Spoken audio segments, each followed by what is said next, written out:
مدین کے اطراف کے باشندے مراد ہیں۔ مفسرین کا ان میں اختلاف ہے کہ مدین اور اصحاب ایکا دونوں ہی قبیلے کے نام ہیں یا الگ الگ قبیلے تھے۔ بعض کا خیال یہ ہے کہ دونوں جدا جدا قبیلے تھے، مگر راجح یہی ہے کہ دونوں ایک قبیلے کے نام ہیں۔ حافظ عماد الدین ابن کثیر کا خیال ہے کہ یہاں ایک نام کا ایک درخت تھا جو اہل قبیلہ چونکہ اس درخت کی پوجا کیا کرتے تھے، لہٰذا اسی نسبت سے مدین کو اصحاب ایکا کہا گیا۔ اصحاب الایکا نسبی نام نہیں بلکہ مذہبی نام ہے۔ نسبی نسبت سے یہ قبیلہ مدین کہلایا اور مذہبی نسبت سے اصحاب ایکا کہلایا۔ اصحاب الایکا سے مراد حضرت شعیب علیہ السلام کی قوم ہے۔ وہ جنگلوں، باغوں اور پھلدار درختوں کے مالک لوگ ہوتے تھے، اور الایکا سے مراد الغیزہ ہے اور اس سے مراد درختوں کا جھنڈ ہے اور جمع الایک ہے۔ روایت یہ ہے کہ ان کے درخت کھجور کے درخت کے مشابہ تھے اور وہ گوگل کے درخت تھے، اور کہا گیا ہے کہ الایکا یہ بستی کا نام ہے، اور یہ بھی کہا گیا ہے کہ یہ شہر کا نام ہے۔ اور ابو عبیدہ نے کہا کہ الایکا اور لیکا ان کا شہر ہے، جیسے کہ مکہ سے بکہ۔ ناظرین، قوم عاد سمود کی طرح قوم مدین بھی بت پرستی میں مبتلا تھی، اور اس جرم کے ساتھ ساتھ خرید و فروخت اور ناپ تول میں بھی یہ لوگ گڑبڑ کرتے تھے۔ معاملات میں کھوٹ، ڈاکہ زنی اور مال کی فراوانی نے ان لوگوں کو اس قدر مغرور اور متکبر بنا دیا تھا کہ وہ ان کاموں کو اپنی ذاتی میراث اور خاندانی ہنر سمجھ بیٹھے تھے۔ دنیا میں جتنے بھی انبیاء کرام مبعوث فرمائے گئے، ان کی دعوت کا مشترکہ مقصد حقوق کی بأحسن طریقے سے ادائیگی کی تعلیم عام کرنا تھا۔ ایک حقوق اللہ یعنی اللہ کی عبادت اور اس کی ہدایت پر عمل، اور دوسرا حقوق العباد جس کا تعلق انسانوں سے ہے۔ دنیا میں قوم لوط کے بعد قوم شعیب وہ قوم تھی جو دونوں حقوق پامال کر رہی تھی۔ ایک طرف تو وہ اللہ اور اس کے رسول صلی اللہ علیہ وسلم پر ایمان نہ لا کر حقوق اللہ کی خلاف ورزی کر رہی تھی، تو دوسری طرف ناپ تول میں کمی، لوٹ مار، رہزنی، ڈرانا دھمکانا، زمین پر فساد جیسے گھناؤنے جرائم کی مرتکب ہو کر حقوق العباد کی دھجیاں بکھیر رہی تھی۔ قرآن کریم میں قوم شعیب کے 3 طرح کے عیوب کا تذکرہ ملتا ہے۔ ایک، وہ لوگ کفر و شرک میں مبتلا تھے اور درختوں کی پوجا کرتے تھے۔ نمبر 2، بیوپار میں بے ایمانی اور ناپ تول میں کمی کرتے تھے۔ تیسرے، راستوں میں بیٹھ کر لوٹ مار کرتے، لوگوں کے اموال چھینتے اور غنڈہ ٹیکس وصول کرتے۔ بلکہ اگر یہ کہا جائے کہ دنیا میں غنڈہ ٹیکس کی بنیاد قوم شعیب نے ہی رکھی تو بے جا نہ ہوگا۔ اس قوم کی ہدایت کے لیے اللہ تعالیٰ نے خاتم الانبیاء حضرت شعیب علیہ السلام کو منتخب فرمایا۔ آپ نے ان لوگوں کو شرک سے بیزاری اور خدا کی توحید کا درس دیا اور رشد و ہدایت کی تعلیم دیتے ہوئے اللہ تعالیٰ کی طرف بلایا۔ پچھلی قوموں کی طرح قوم شعیب میں بھی مشرکانہ رسم و عقائد کا دورہ تھا۔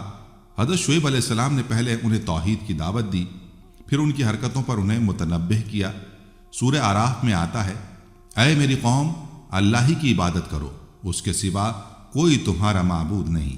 تمہارے پاس تمہارے پروردگار کی طرف سے نشانی آ چکی ہے، تو تم ناپ تول پوری طرح کیا کرو اور لوگوں کو چیزیں کم نہ دیا کرو، اور زمین میں اصلاح کے بعد خرابی نہ کرو۔ اگر تم صاحب ایمان ہو تو سمجھ لو کہ یہ بات تمہارے حق میں بہتر ہے، اور ہر راستے پر مت بیٹھا کرو۔ جو شخص اللہ پر ایمان لاتا ہے اسے تم ڈراتے اور راہ حق سے روکتے ہو، اور اس میں کبھی عیب ڈھونڈتے ہو۔ اور یاد کرو جب کہ تم بہت تھوڑے تھے، پھر اللہ نے تم کو کثیر کر دیا، اور دیکھو کیا ہوا انجام فساد کرنے والوں کا۔ حضرت شعیب علیہ السلام کی خاص بات یہ تھی کہ اللہ تعالیٰ نے ان کو قادر الکلامی کی خصوصی صلاحیت سے نوازا تھا، اور اسی وجہ سے حضور اکرم صلی اللہ علیہ وسلم نے ان کو خطیب الانبیاء کے لقب سے بھی نوازا تھا۔ حضرت شعیب علیہ السلام اپنے تمام اوقات اپنی قوم کو دعوت حق دینے میں گزارتے تھے، اور ان کو وحدانیت کی دعوت دیتے رہتے، اور تجارت و خرید و فروخت کے دوران ناپ تول میں انصاف نہ برتنے پر اللہ کے عذاب سے بھی ڈراتے تھے۔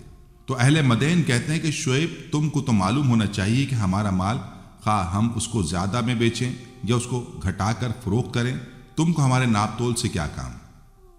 دوستو، ابن ابی حاتم میں ہے کہ ہلال بن طلق نے ایک مرتبہ سیدنا عبداللہ بن عمر رضی اللہ عنہما سے کہا کہ مکہ مدینے والے بہت ہی عمدہ ناپ تول رکھتے ہیں۔ آپ نے فرمایا، وہ کیوں نہ رکھتے جبکہ اللہ تعالیٰ کا فرمان ہے۔ قرآن کریم نے ناپ تول کو درست کرنے کا حکم اس آیت میں بھی دیا ہے، یعنی جب ناپو تو ناپ پورا کرو اور وزن سیدھے ترازو سے تول کر دیا کرو۔ اور سورہ انعام میں حکم ہے کہ ناپ تول انصاف کے ساتھ برابر کر دیا کرو، ہم کسی کو اس کی طاقت سے زیادہ تکلیف نہیں دیتے۔ اور سورہ رحمان میں فرما دیا، یعنی ناپ تول قائم رکھو اور میزان کو گھٹاؤ نہیں۔ شعیب علیہ السلام کی قوم کی ایسی بدعت کی وجہ سے اللہ تعالیٰ نے غارت و برباد کر دیا۔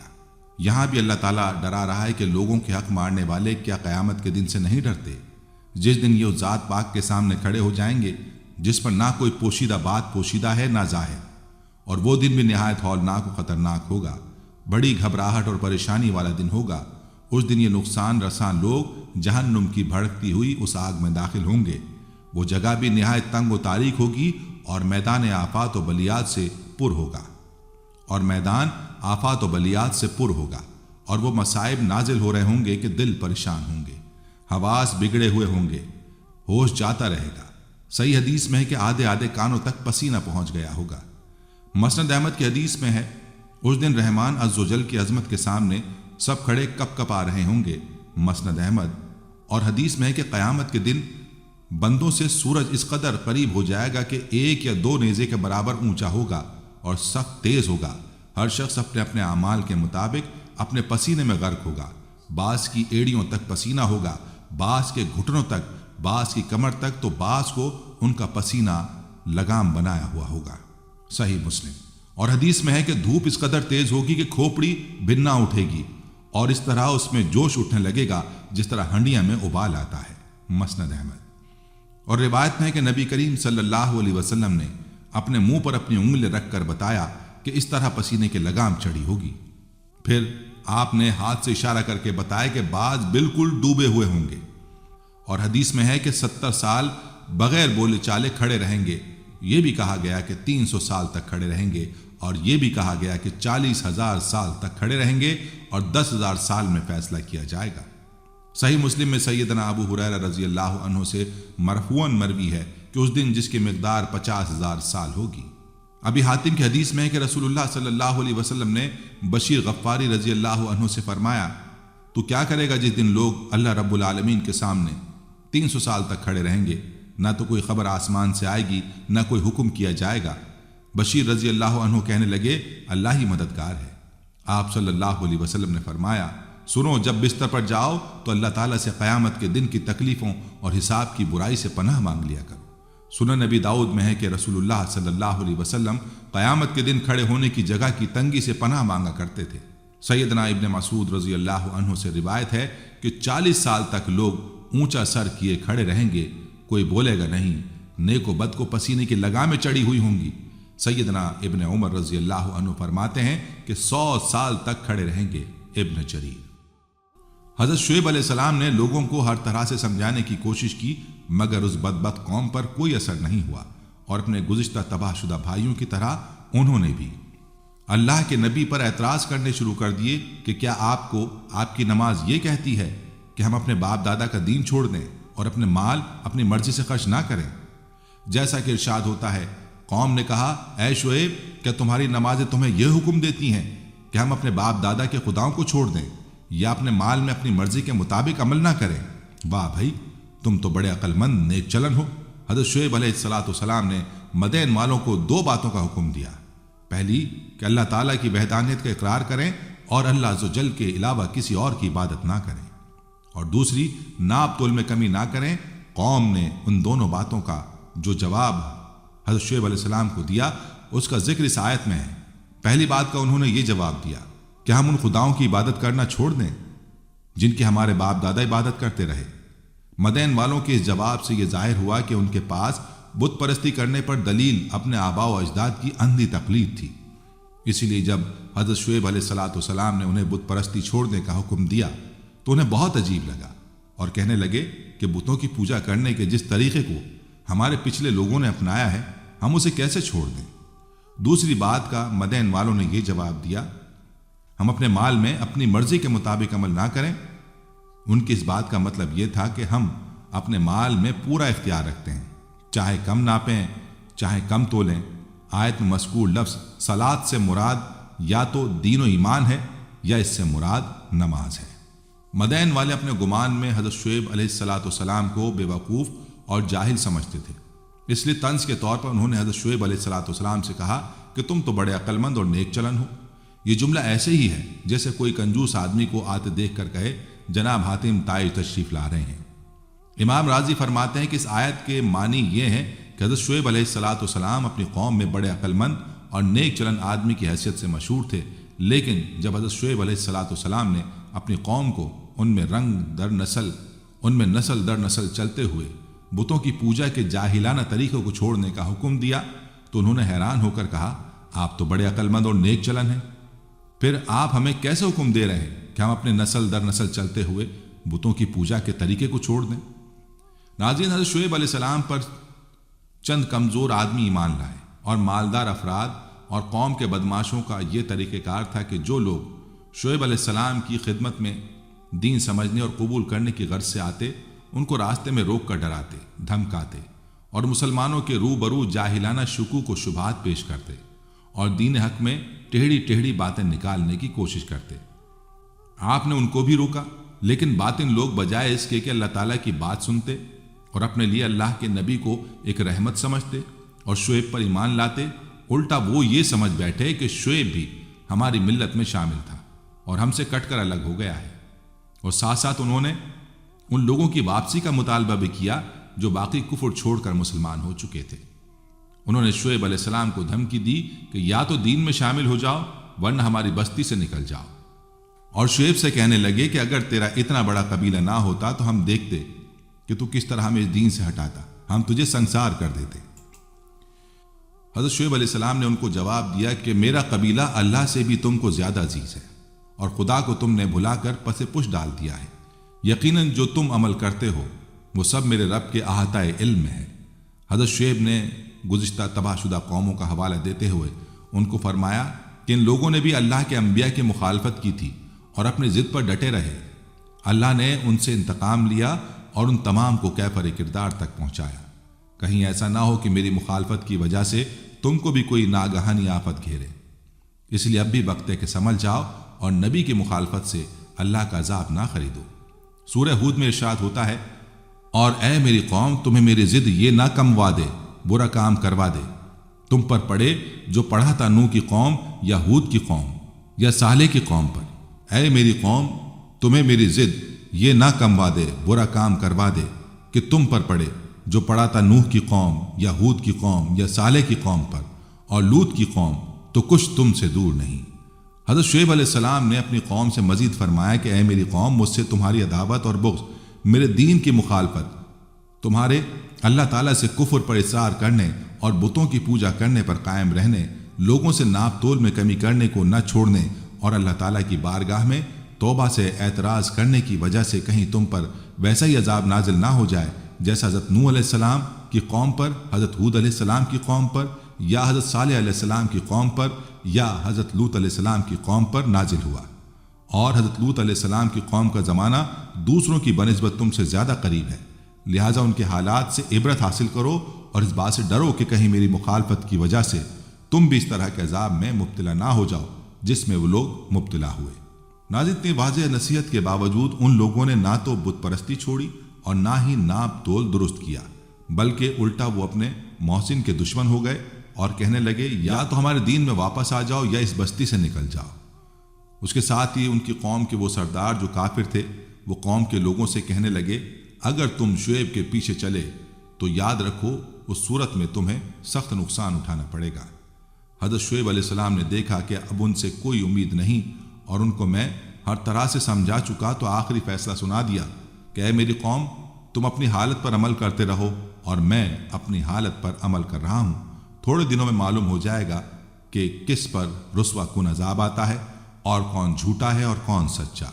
قوم کے متکبر سرداروں کی جارحانہ گفتگو کے بعد حضرت شعیب علیہ السلام کو اس بات کا اندازہ ہو گیا تھا کہ ان کے دلوں پر مہر لگ چکی ہے اور ان پر کسی بات کا کوئی اثر نہیں ہوگا، لہٰذا انہوں نے اپنے رب سے دعا کی، اے پروردگار ہم میں اور ہماری قوم میں انصاف کے ساتھ فیصلہ کر دے، اور آپ سب سے اچھا فیصلہ کرنے والے ہیں۔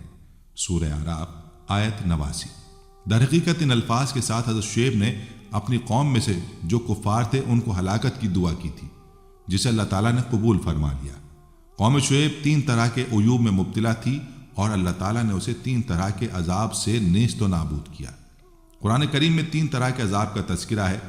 ان لوگوں پر 3 طرح کے عذاب آئے تھے: صحیح یعنی چیخ کا عذاب، رجفہ یعنی زلزلے کا عذاب، یوم الذلت یعنی سائبان والے دن کا عذاب۔ سورہ اعراف میں ہے کہ ان کو بھونچال نے آ پکڑا اور وہ اپنے گھروں میں اوندھے پڑے رہ گئے۔ سورہ عنکبوت میں اللہ تعالیٰ نے فرمایا کہ انہوں نے شعیب کو جھوٹا سمجھا، سو ان کو زلزلے نے آ پکڑا اور وہ اپنے گھروں میں اوندھے پڑے رہ گئے۔ سورہ ہود میں چنگھاڑ کے ذریعے عذاب کا ذکر آیا، کیونکہ یہ لوگ اپنے نبی کا مذاق اور تمسخر اڑایا کرتے، پھپتیاں کستے تھے۔ اللہ تعالیٰ نے ایک فرشتے کے ذریعے اس قوم پر ایک چیخ لگوائی جس سے ان کے کلیجے پھٹ گئے۔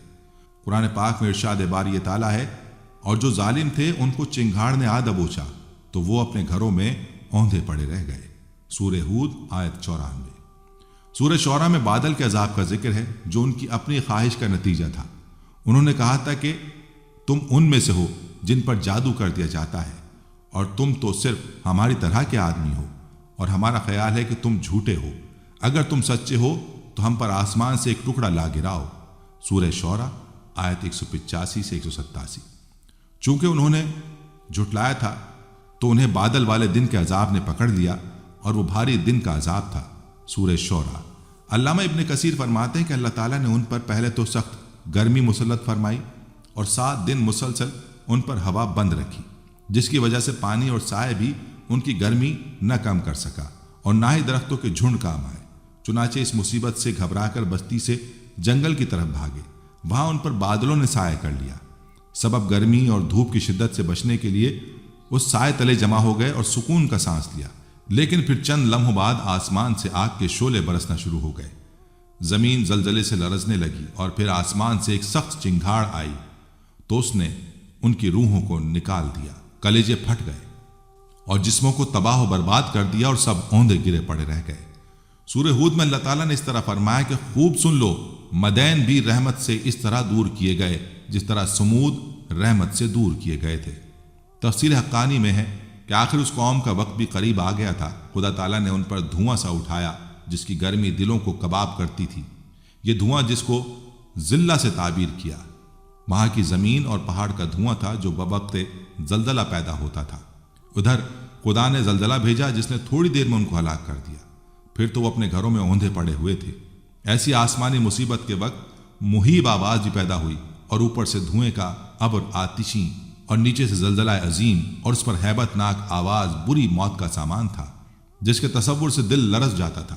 ایسی حالت میں انسان کی عادت ہے کہ وہ اپنا منہ چھپاتا پھرتا ہے اور زمین کو پکڑتا ہے۔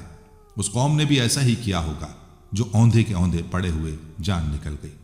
حضرت شعیب اور ان کے متابعین اس بلا سے محفوظ رہے۔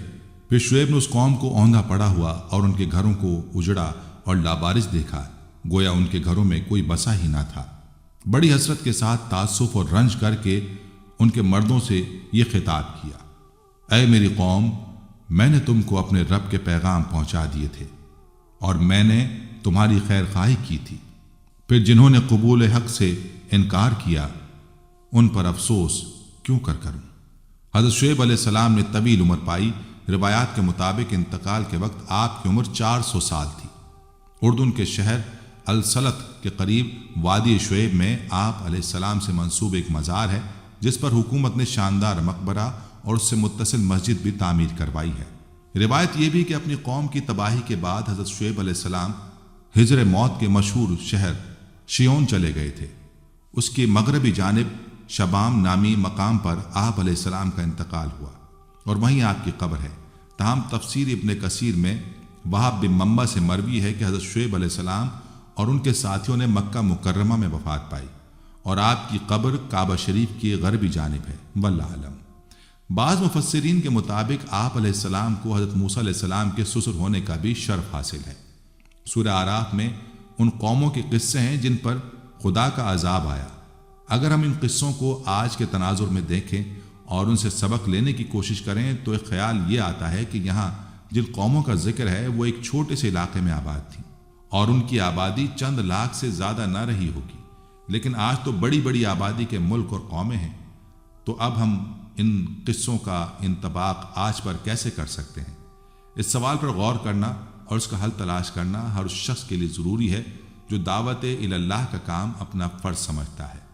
گزشتہ چند صدیوں میں جتنی تیزی سے تبدیلیاں ہوئی ہیں، اس میں دن بدن جتنی تیزی آ رہی ہے، جان لینا چاہیے کہ یہ تیزی انجام کی طرف لے جا رہی ہے۔ ابلاغ کے ذرائع کی بڑھتی ہوئی تیزی کسی بھی فرد سے رابطہ کرنے کی سہولت ہر داعی کے لیے آسانی فراہم کر رہی ہے، اور وہ دن دور نہیں جب ہر شخص کی اپنی مخصوص آئی ڈی ہوگی اور آپ ایک کلک کے ذریعے دنیا کے اربوں افراد میں سے کسی کو بھی تلاش کر سکیں گے اور اس سے رابطہ اور بات کر سکیں گے۔ اور حضرت محمد مصطفیٰ صلی اللہ علیہ وسلم کی شخصیت اپنی پوری آب و تاب اور مکمل دعوت اور انسانیت کی فلاح کے مکمل پیکج کے ساتھ موجود ہے۔ اس سہولت نے کسی مرکزی شخصیت کی ضرورت کو بھی ختم کر دیا ہے۔ ضرورت اس بات کی ہے کہ دعوت دینے والے اپنی سیرت و کردار کو حضور صلی اللہ علیہ وسلم کی سیرت سے قریب کرنے کی کوشش کرتے ہوئے اپنے اپنے حلقہ اثر میں دعوت دیں، اور جو لوگ ابلاغ عامہ میں دلچسپی رکھتے ہیں وہ اس کی صلاحیت بڑھائیں اور ٹیکنالوجی پر دسترس حاصل کریں۔ وہ دن بھی قریب ہے کہ جب ایک فرد ایک ہی وقت میں تمام انسانوں سے خطاب کر سکے گا۔ یاد رکھنا چاہیے کہ وقت کے معروف ذرائع ابلاغ کا استعمال حضور صلی اللہ علیہ وسلم کا طریقہ ہے۔ آپ صلی اللہ علیہ وسلم کے زمانے میں جبل ابو قیس لوگوں تک بات پہنچانے کا ذریعہ تھی۔ ایک برہنہ قاصد اپنے اونٹ کو زخمی کر کے چیخ چلا کر لوگوں کو اپنی طرف متوجہ کرتا تھا۔ آپ صلی اللہ علیہ وسلم نے بھی اس پہاڑی پر کھڑے ہو کر لوگوں کو بلایا، بس انداز اپنا تھا۔ تو اب ہر ایک کو موقع ملنے والا ہے۔ گو کہ ابلاغ کی تیزی کا سارا انتظام شیطان کے بھائیوں کے ہاتھ میں ہے، لیکن بالآخر یہ سب استعمال ہوں گے انسانوں پر خدا کی آخری حجت پوری کرنے کے لیے انشاءاللہ۔ سورہ اعراف کی آیت 94 تا 96 میں ارشاد ہوا، کبھی ایسا نہیں ہوا کہ ہم نے کسی بستی میں نبی بھیجا ہو اور اس بستی کے لوگوں کو پہلے تنگی اور سختی میں مبتلا نہ کیا ہو، اس خیال سے کہ شاید وہ عاجزی پر اتر آئیں۔ پھر ہم نے ان کی بدحالی کو خوشحالی سے بدل دیا، یہاں تک کہ وہ خوب پھلے پھولے اور کہنے لگے ہمارے اسلاف پر بھی اچھے اور برے دن آتے ہی رہے ہیں۔ آخر کار ہم نے انہیں اچانک پکڑ لیا اور انہیں خبر تک نہ ہوئی۔ اگر بستیوں کے لوگ ایمان لاتے اور تقوی کی روش اختیار کرتے تو ہم ان پر آسمان اور زمین سے برکتوں کے دروازے کھول دیتے، مگر انہوں نے تو جھٹلایا، لہٰذا ہم نے اس بری کمائی کے حساب میں انہیں پکڑ لیا وہ جو سمیٹ رہے تھے۔ قوم نوح، عاد و سمود، قوم لوط اور اصحاب مدین کے طرز فکر و عمل اور برے انجام کے تذکرے کے بعد وہ اصول بتایا جا رہا ہے جو ہر زمانے میں اللہ تعالیٰ کے انبیاء علیہ السلام کی بعثت کے موقع پر اختیار فرمایا ہے، اور وہ یہ کہ جب کسی قوم میں کوئی نبی بھیجا گیا تو پہلے اس قوم کو مصائب اور آفات میں مبتلا کیا گیا تاکہ اس کا دل نرم پڑے، اس کی شیخی اور تکبر سے اکڑی ہوئی گردن ڈھیلی ہو، اپنی طاقت کا غرور اور دولت کا نشہ اتر جائے، اپنے ذرائع اور وسائل اور اپنی قوموں اور اپنی قوتوں اور قابلیتوں پر اس کا اعتماد ٹوٹ جائے، اسے محسوس ہو کہ اوپر کوئی اور طاقت بھی ہے جس کے ہاتھ میں اس کی قسمت کی ڈور ہے، اور اس طرح اس کے کان نصیحت کے لیے کھل جائیں اور وہ اپنے خدا کے سامنے عاجزی کے ساتھ جھک جانے پر آمادہ ہو جائے۔ لیکن جب سختی اور تنگی میں اس کا دل قبول حق کی طرف مائل نہیں ہوتا تو اس کو خوشحالی کے فطرے میں مبتلا کر دیا جاتا ہے، اور یہاں سے اس کی بربادی کی ابتدا ہوتی ہے۔ جب وہ نعمتوں سے مالا مال ہونے لگتی ہے تو اپنے برے دن بھول جاتی ہے اور سمجھتی ہے کہ حالات کے اتار چڑھاؤ اور قسمت کے بناؤ اور بگاڑ میں کوئی حکمت نہیں ہے، اور نہ ہی ہمارے لیے کوئی سبق ہے، اور نہ ہی اس اتار چڑھاؤ کا تعلق ہمارے اخلاق و کردار سے ہے، بلکہ یہ سب کچھ قانون فطرت اور طبیعت کے مطابق ہے۔ ان کی وجہ سے کوئی اخلاقی سبق لینا، ایک دوسرے کو نصیحت کرنا یا کسی کی نصیحت کو قبول کرنا اور خدا کے سامنے آہوزاری کرنا اور گڑ گڑانا صرف ایک نفسیاتی بیماری اور کمزوری ہے جو مصیبتوں کے پڑنے پر کچھ لوگوں کی ہو جاتی ہے۔ ابھی زیادہ پرانی بات نہیں، افغانستان میں قید کے دوران اسلام سے متاثر ہونے اور اسلام قبول کرنے والی صحافی کے بارے میں اس قوم کی رہنماؤں اور دانشوروں نے بھی یہی کہا کہ اپنی قوم کو اطمینان دلایا کہ جن حالات سے گزر کر آئی ہے اس کے بعد اس کا اسلام لانا صرف ایک نفسیاتی مرض ہے جو کمزور قوت برداشت والوں کو ہو جاتا ہے۔ یہ معاملہ قوموں کی طرح افراد کے ساتھ بھی پیش آتا ہے، انہیں بھی تنگی سختی کے امتحان میں ڈالا جاتا ہے، لیکن جو لوگ اسے صرف حالات کا الٹ پھیر اور معمول کی بات سمجھتے ہیں ان کی ذہنی کیفیت کا نقشہ نبی صلی اللہ علیہ وسلم نے اس حدیث میں کھینچا کہ مصیبت مومن کی تو اصلاح کرتی چلی جاتی ہے، یہاں تک کہ جب وہ اس بھٹی سے نکلتا ہے تو ساری کھوٹ سے صاف ہو کر نکلتا ہے، لیکن منافق کی حالت بالکل گدھے کی سی ہوتی ہے جو کچھ نہیں سمجھتا کہ اس کے مالک نے اسے کیوں باندھا تھا اور کیوں اسے چھوڑ دیا۔ بہت سے لوگ ایسے بھی ہیں جو مصیبت و تنگی میں اللہ کو یاد کرتے ہیں، لیکن جب آسانی اور فراخی آتی ہے تو خدا کو بھول جاتے ہیں۔ تنگی میں 10 روپے تھے تو وہ پورے ہی راہ خدا میں خرچ کر دیے، لیکن اب بے حساب ہے تو گن گن کر خرچ کرتے ہیں، اور انفاق کے ہر موقع اور مطالبے پر ناک بھوں چڑھاتے ہیں، کیونکہ وہ سمجھتے ہیں کہ جو کچھ انہیں ملا ہے وہ ان کی محنت اور قابلیت کی وجہ سے ملا ہے۔ جان لینا چاہیے کہ یہ طرز فکر و عمل مناسب نہیں اور خسارے کی طرف لے جانے والا ہے۔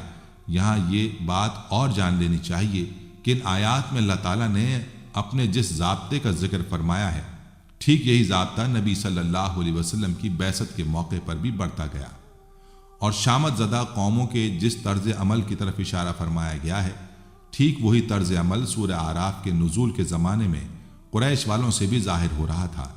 حدیث میں عبداللہ بن مسعود رضی اللہ عنہ اور عبداللہ بن عباس رضی اللہ عنہ دونوں کی متفقہ روایت ہے کہ نبی صلی اللہ علیہ وسلم کی بعثت کے بعد جب قریش کے لوگوں نے آپ صلی اللہ علیہ وسلم کی دعوت کے خلاف سخت رویہ اختیار کرنا شروع کیا تو حضور صلی اللہ علیہ وسلم نے دعا کی کہ خدایا یوسف کے زمانے میں جیسا 7 سالہ قحط پڑا تھا ویسے ہی قحط سے ان لوگوں کے مقابلے میں میری مدد فرما۔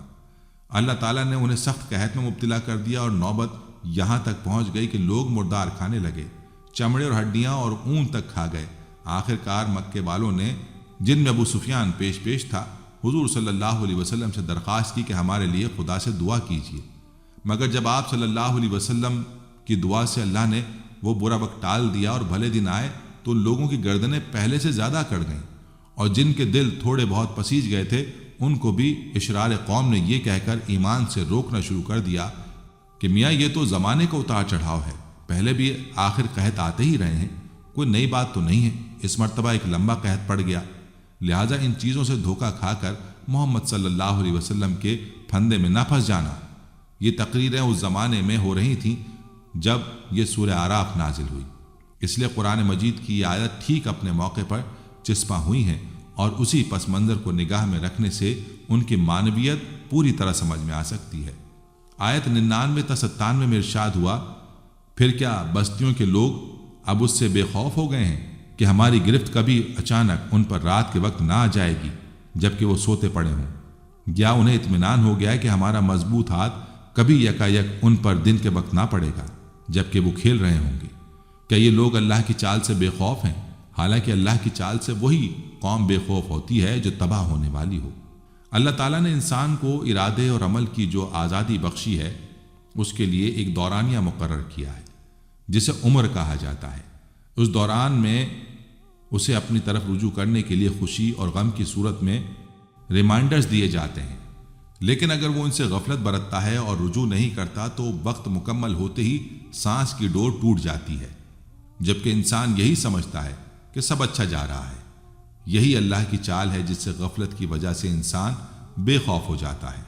100 تا 102 میں ارشاد ہوا، اور کیا ان لوگوں کو جو سابق اہل زمین کے بعد زمین کے وارث ہوتے ہیں اس امر باقی نے کچھ سبق نہیں دیا کہ اگر ہم چاہیں تو ان کے قصوروں پر انہیں پکڑ سکتے ہیں، مگر وہ سبق آموز حقائق سے تغافل برتتے رہے اور ہم ان کے دلوں پر مہر لگا دیتے ہیں، پھر وہ کچھ نہیں سنتے۔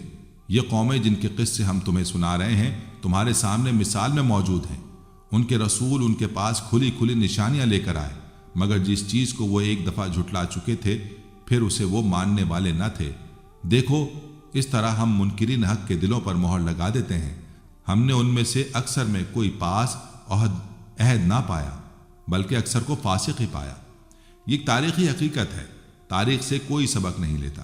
حالانکہ ہر گرنے والی قوم کے زوال کی وجوہات سامنے ہوتی ہیں، اور ابھرنے والی قوم اگر عقل سے کام لے تو جان سکتی ہے کہ کچھ عرصہ پہلے جو لوگ اسی جگہ عروج پر تھے انہیں فکر و عمل کی کن غلطیوں نے برباد کیا، اور یہ بھی سوچ سکتی ہے کہ جس خدا نے انہیں ان کی غلطیوں پر پکڑا تھا وہ آج کہیں چلا تو نہیں گیا ہے، نہ کسی نے اس سے یہ قدرت چھین لی ہے کہ آج عروج پانے والے اگر وہی غلطیاں کریں جو گزرے ہوئے لوگ کر رہے تھے تو وہ ان سے بھی زمین کو پاک کر دے۔ اور ہوتا یہ ہے کہ جب وہ تاریخ سے سبق نہیں لیتے اور اپنے آپ کو خواب غفلت میں ڈالتے ہیں تو پھر خدا کی طرف سے بھی انہیں سوچنے سمجھنے کی اور کسی کو نصیحت کرنے کی توفیق نہیں ملتی۔ خدا کا قانون فطرت یہی ہے کہ جو اپنی آنکھیں بند کر لیتا ہے چمکتے سورج کی روشنی سے محروم ہی رہتا ہے، اور جو خود نہیں سننا چاہتا اسے پھر کوئی کچھ نہیں سنا سکتا۔ وجہ اس کی یہ بتلائی گئی ہے کہ یہ عہد کی پابندی نہیں کرتے تھے۔ یہ عہد کیا ہے؟ سب سے پہلا عہد جو انسان کو وفا کرنا چاہیے وہ اس کا خدا سے ہے، جس نے اسے وجود بخشا اور اس کے زندہ رہنے کا انتظام کیا۔ دوسرا عہد انسانی معاشرے سے ہے، جس نے اسے پیدا ہونے کے بعد پروان چڑھایا اور استحکام بخشا۔ تیسرا عہد وہ ہے جو ہر شخص مصیبت اور پریشانی کے لمحوں میں یا جب اس پر اچھے جذبات کا غلبہ ہو اپنے خدا سے کرتا ہے۔ یاد رکھیں، جو انسان اپنے خالق سے وفادار نہیں، اس سے کیے ہوئے عہد کو پورا نہیں کرتا، پھر وہ کسی سے بھی نہ وفا کرے گا نہ کوئی عہد پورا کرے گا۔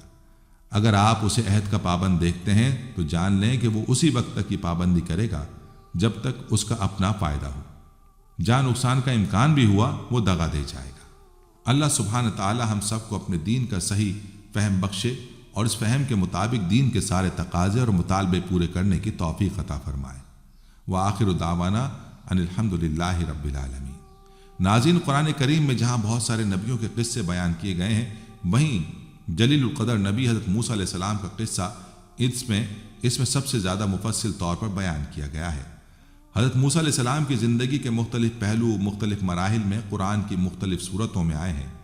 ان کی زندگی کا ایک موقع یہ بھی تھا کہ جب آل فرعون نے ان کی جان لینے کا ارادہ کر لیا تھا، لیکن بروقت انہیں اطلاع ہو جاتی ہے اور وہ اپنی جان بچا کر علاقہ مدین کی طرف ہجرت کر جاتے ہیں۔ جب وہ مدین پہنچتے ہیں تو وہاں ایک کنویں کے پاس دو خواتین کو کھڑا ہوا پاتے ہیں جو انتظار کر رہی ہوتی ہیں کہ کنویں پر موجود لوگ اپنے مویشیوں کو پانی پلا کر چلے جائیں۔ حضرت موسیٰ علیہ السلام ان کی مدد کرتے ہیں اور ان جانوروں کو از خود پانی پلا دیتے ہیں۔ سورہ قصص کی آیت نمبر 22 سے 33 میں آتا ہے، مصر سے نکل کر جب موسیٰ نے مدین کا رخ کیا تو اس نے کہا، امید ہے کہ میرا رب مجھے ٹھیک راستے پر ڈال دے گا۔ اور جب وہ مدین کے کنویں پر پہنچا تو اس نے دیکھا کہ بہت سے لوگ اپنے جانوروں کو پانی پلا رہے ہیں اور ان سے الگ ایک طرف دو عورتیں اپنے جانوروں کو روک رہی ہیں۔ موسیٰ نے ان عورتوں سے پوچھا، تمہیں کیا پریشانی ہے؟ انہوں نے کہا، ہم اپنے جانوروں کو پانی نہیں پلا سکتے جب تک یہ چرواہے اپنے جانور نہ نکال لے جائیں، اور ہمارے والد ایک بہت بوڑھے آدمی ہیں۔ یہ سن کر موسیٰ نے ان کے جانوروں کو پانی پلا دیا اور پھر ایک سائے کی جگہ جا بیٹھا اور بولا، پروردگار، جو خیر بھی تم مجھ پر نازل کر دے میں اس کا محتاج ہوں۔ کچھ دیر نہ گزری تھی کہ ان دونوں عورتوں میں سے ایک شرم و حیا کے ساتھ چلتی ہوئی اس کے پاس آئی اور کہنے لگی، میرے والد آپ کو بلا رہے ہیں تاکہ آپ نے ہمارے لیے جانوروں کو جو پلایا ہے اس کا اجر آپ کو دیں۔ موسیٰ جب اس کے پاس پہنچا اور اپنا سارا قصہ سنایا تو اس نے کہا، کچھ خوف نہ کرو، اب تم ظالم لوگوں سے بچ نکلے ہو۔ ان دونوں عورتوں میں سے ایک نے اپنے باپ سے کہا، ابا جان، اس شخص کو نوکر رکھ لیجئے۔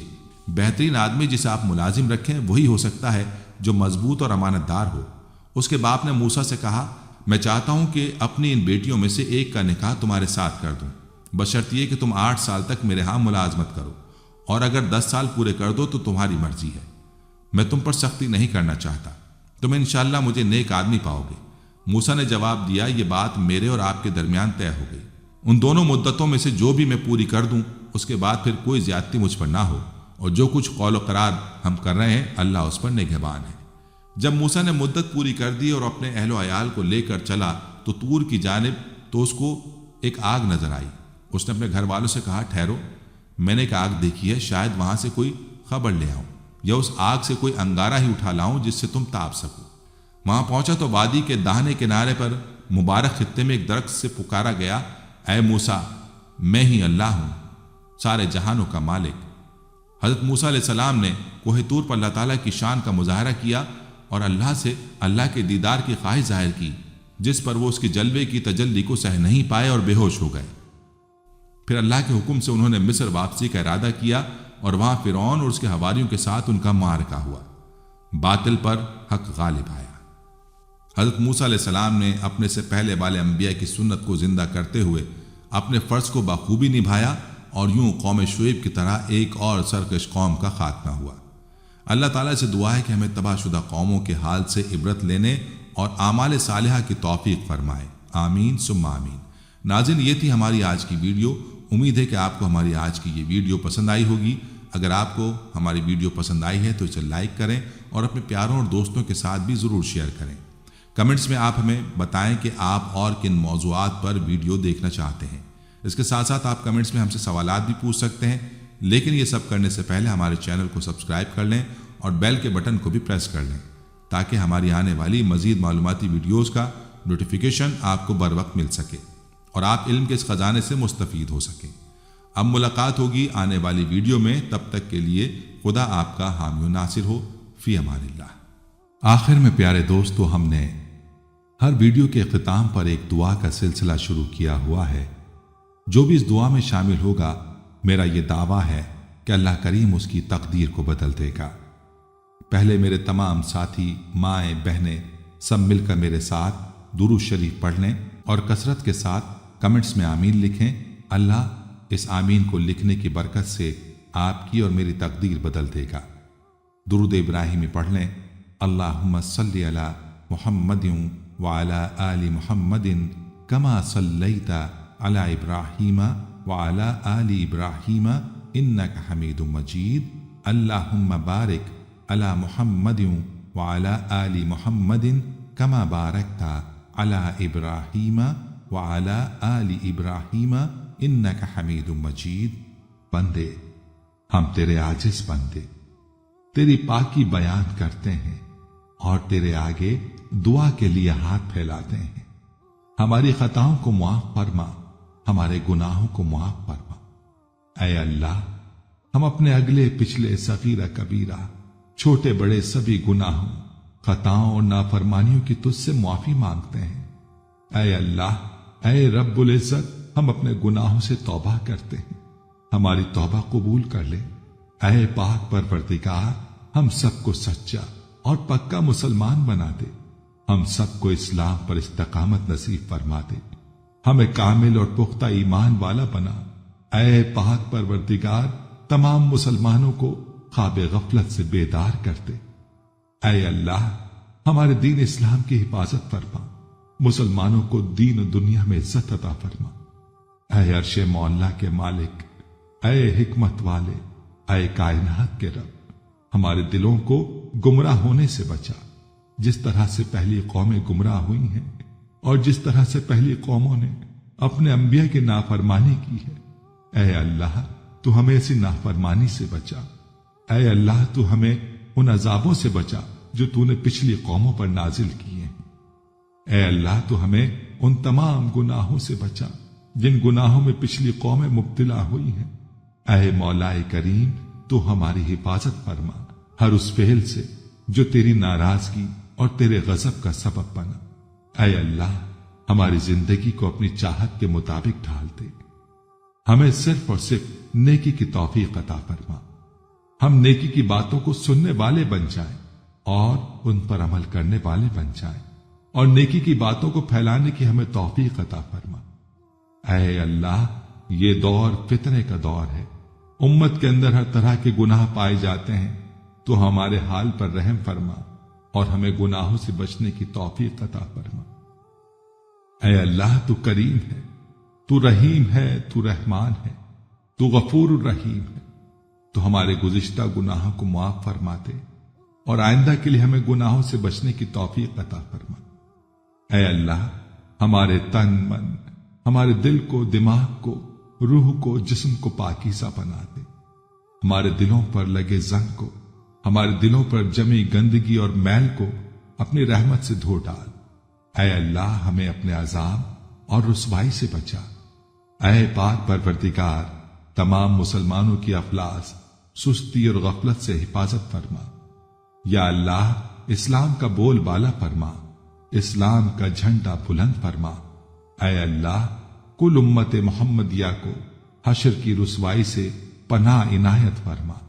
اے اللہ، ہم سے راضی ہو جا، ہمیں شیطان اور نفس کے شر سے بچا۔ اے پاک پروردگار، ہمارے قدموں کو صراط مستقیم پر قائم رہنے والا بنا دے، ہم پر اپنی خاص رحمت نازل فرما اور اپنے قہر و غضب سے بچا لے۔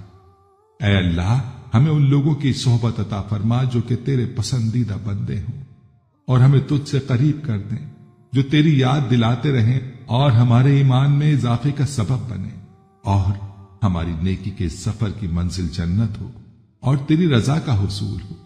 اے اللہ، ہمیں وہ طاقت نہ دے جس سے ہم دوسروں کو کمزور کر دیں، ہمیں وہ دولت نہ دے جس کی خاطر ہم دوسروں کو غریب سمجھیں، ہمیں وہ علم نہ دے جسے ہم اپنے سینے میں چھپا کر رکھیں، ہمیں وہ بلندی نہ دے کہ ہمیں پستی میں کچھ نظر نہ آئے، ہمیں وہ سب کچھ دے جو ہم دوسروں میں بانٹ سکیں اور سب کے برابر ہو جائیں۔